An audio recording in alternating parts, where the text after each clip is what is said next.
মনসা মাতা এবং শীতলা মাতা পূজা কমিটির এই মঞ্চে আসছেন সকলের প্রিয় সনাম ধন্যা নায়িকা, মঞ্চে আসছেন ফুলকি।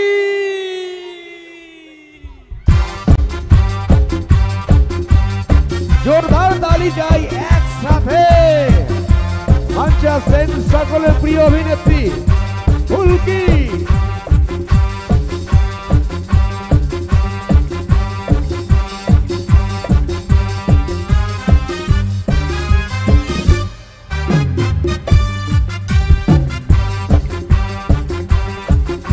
चाइबो एक बार जोर चित्कार। क्या बात है।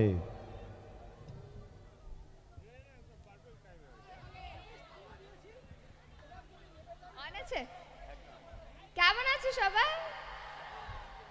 খুব ভালো লাগছে। রাত ৮টার সময় এত মানুষজনের সাথে দেখা হচ্ছে।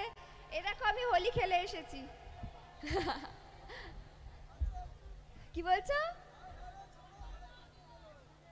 হরে কৃষ্ণ। আচ্ছা, তো ঠিক আছে।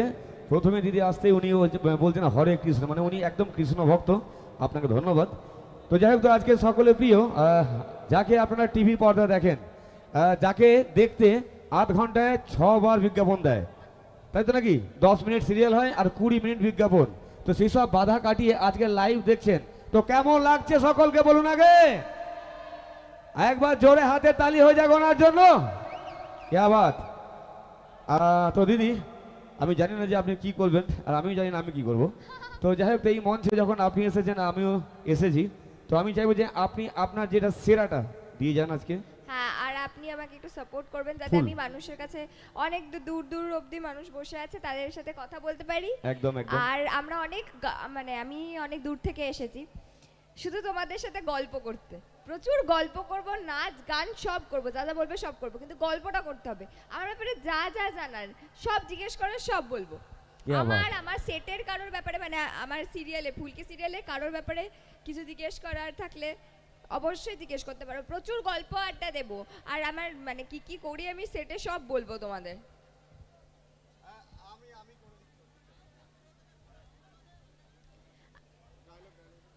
আচ্ছা আচ্ছা, তো তোমাদের ফুলকি দেখা হয় তো রোজ?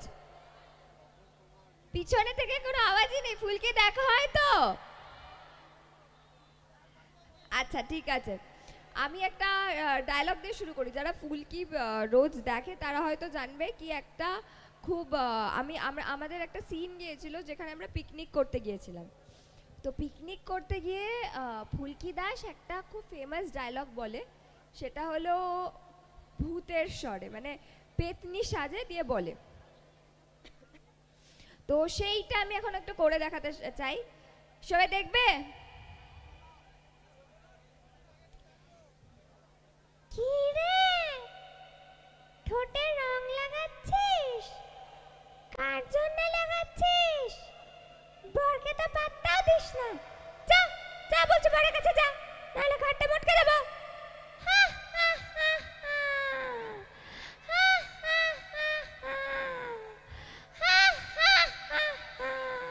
Thank you so much. क्या बात है। যাই হোক, তো আমরা দেখলাম অভিনেত্রী, আবার তার সঙ্গে পেতনি, সরি আপনাকে বলছি না, কিন্তু মানে ওনার মধ্যে পেতনি ভর করেছিল।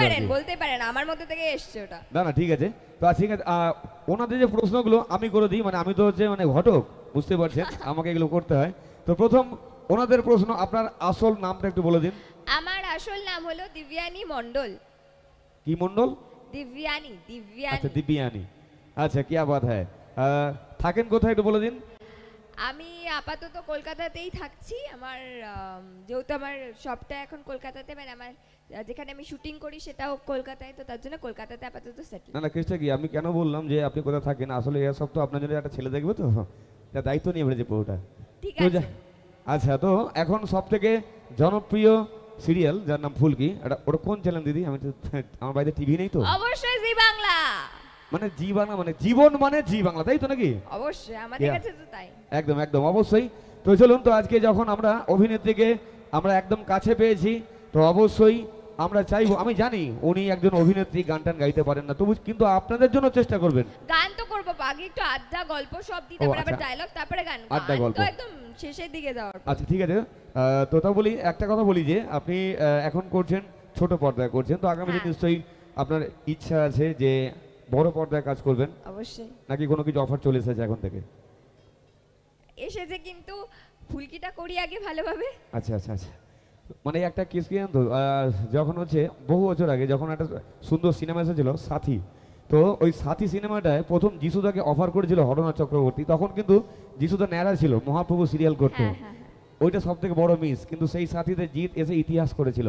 তাই জন্য আজকে ফুলকি দিয়েও একই কেস হয়ে গেছে যে এখন হয়তো অফার আসছে, কিন্তু ফুলকিটাকে সাইন করে ফেলেছে, কিছু করার নেই, এটা কমপ্লিট করতে হবে। হ্যাঁ, আর আমি কেন করব, কেন, কারণ ফুলকি আমার ফার্স্ট সিরিয়াল, মানে আমার প্রথম সিরিয়াল হচ্ছে ফুলকি।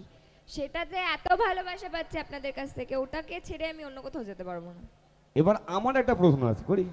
অবশ্যই করো। হ্যাঁ ওদি করবো, প্রশ্ন করবো তো নাকি? আমার একটাই প্রশ্ন, এই সিরিয়াল থেকে ছেলেরা কি শিখছে বলুন আগে? ছেলেদের মানে আমার সিরিয়াল দেখে কি না না, শিখতে পারে, আপনার না, টোটাল আমি বলছি সিরিয়াল দেখে ছেলেরা কি শিখছে?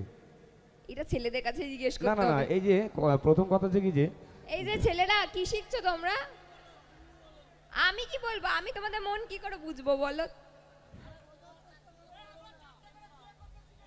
চারটে করে বিয়ে করতে কে আবার, এই শিখেছে তো বলছে, আসল বাবা। কথাটা বলে ফেলেছে, হ্যাঁ? দুটো তিনটে বিয়ে করতে শিখেছে বলছে। না আমি দেখুন দিদি, আমি আপনার কোনো ক্ষতি চাই না, তবুও বলি আমাদের বৌদিদের বলি 3 ঘন্টা সিনেমা দেখুন, কিন্তু 3 বছরের সিরিয়াল দেখবেন না। এই না গো, সিরিয়াল দেখবে, সিরিয়াল দেখলে মন ভালো থাকে। দেখবে, তাই তো? অবশ্যই অবশ্যই দেখবেন, সিরিয়াল দেখে প্রত্যেকটা মানুষের মনের মধ্যে একটা আলাদা ব্যাপার আছে। তো চলুন, তো আমি দিদি গান তো পরে করবেন, ঠিক আছে? হ্যাঁ, তো এত সুন্দর একজন মানে মহিলা আমার দিদি হয়, উনি যদি মঞ্চে ডান্স করেন আপনাদের কেমন লাগবে? মানে ভাব, আচ্ছা আমি একা একা নাচলে তো হবে না, সবাইকে একটু হাততালিটা তো মারো। এ আবার এই তো হাততালি দিচ্ছে, জোরে হাতের তালি যাই তো নাকি, কি মুশকিল?